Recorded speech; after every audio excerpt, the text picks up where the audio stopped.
ለእናት ፍቅር ስለ ሀገር ፍቅር የሚያወራ ሙዚቃ ደግሞ እንዴት ሐራም ሊሆን ይችላል? ቢላህ አለይኩም። ለምሳሌ እናቴ እህቴ እያለ ስለ ቤተሰብ ፍቅር የሚያወራ ከሆነ እዛ ጋር ተበሩጅ የምንለው ነገር ሌላ ተያያዥ ነገሮቹ ከዛ አንፃር የምናየው ግን ሚን ሐይቱ ሁወ ግን ከቃላቱ ደረጃ ከቅላጼው ደረጃ ግን እንዴት ሐራም እናደርገዋለን? ሳምበዲ ለሚስቱ የዘፈነውን ባንጎራጉርላት ምን ችግር አለው? በቃ ይሄ በጣም ሎጂካል እና በጣም እንትን ነው። ሙዚቃ አስሉን ካየነው ሐላል ነው። አስሉን ካየነው ሐላል ነው። ነገር ግን ኢንዱን ስናይ ደግሞ ከኢንዱ አንፃር ጀጅ ይደረጋል። ኢማ ሐላል ይሆናል ወኢማ ሐራም ይሆናል፣ ወኢማ ሙባህ ወኢማ ሙስተሐብ ወኢማ መክሩህ ወሀከዛ እንዲህ አይነት ነገር ነው ሊይዝ የሚችለው ማለት ነው። ስለ ነሺዳማ ልናወራም አንችልም።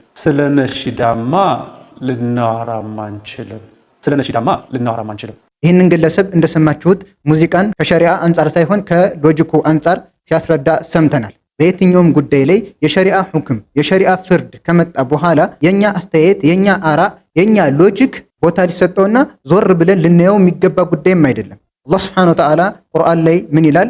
ፈላ ወረቢከ ላ ዩእሚኑነ ሐታ ዩሐኪሙከ ፊማ ሸጀረ በይነሁም ሱመ ላ የጅዱ ፊ አንፉሲሂም ሐረጀን ሚማ ቀደይተ ወዩሰሊሙ ተስሊማ።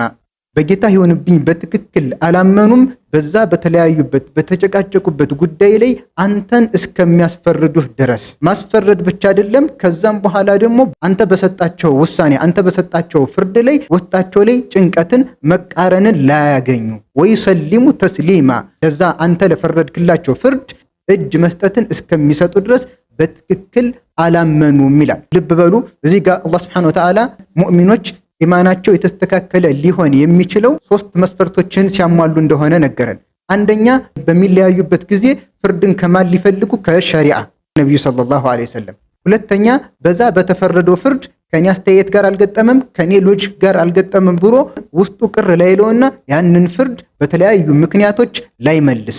ሶስተኛ በሰላም ያንን ፍርድ ሊቀበል ማለት ነው። ይህ ግለሰብና አምሳዮቹ ብዙ ጊዜ እንደምትመለከቷቸው ሚዛናዊነትን ለማንጸባረቅ ሲሞክሩ ይታያሉ። ነገር ግን ሚዛናዊ ብለው ያሰቡት በራሳቸው ሸሪዓ ከወሰነው ሸሪዓ ከገደበው በማንሸራተት ዝቅ በማድረግ ሚዛናዊነትን ለመስራት እንመለከታለን። ይህ ደግሞ ትክክለኛ ሚዛናዊነት ወሰጥያነት አይደለም። ሚዛናዊነት በሚል ስም ከዑለሞች ሐሳብ ገርገሩን ብቻ በማጠራቀም የተመሰረተ መንሃጅ የራስን ሐሳብ መገንባት ነው የሚሆነው። ገርገሩን ብቻ በማጠራቀም የሚጓዙት ሂደት ደግሞ ይሄ ደግሞ የጥመት ሰዎች አካሄድ ነው። አብዱላህ ኢብኑል ሙባረክ የተባለ ታላቅ ሰለፍ ምን ይላል?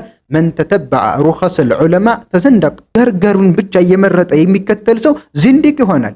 ትክክለኛ ደሊል የጠቆመው ማስረጃ የጠቆመው መንገድ የቱ ነው ካገኘን በኋላ ሐሳባችን ጋር ገጠመ ሎጂካችን ጋር ገጠመ የሚባል ነገር ውስጥ አንገባም። ቀጥታ ያን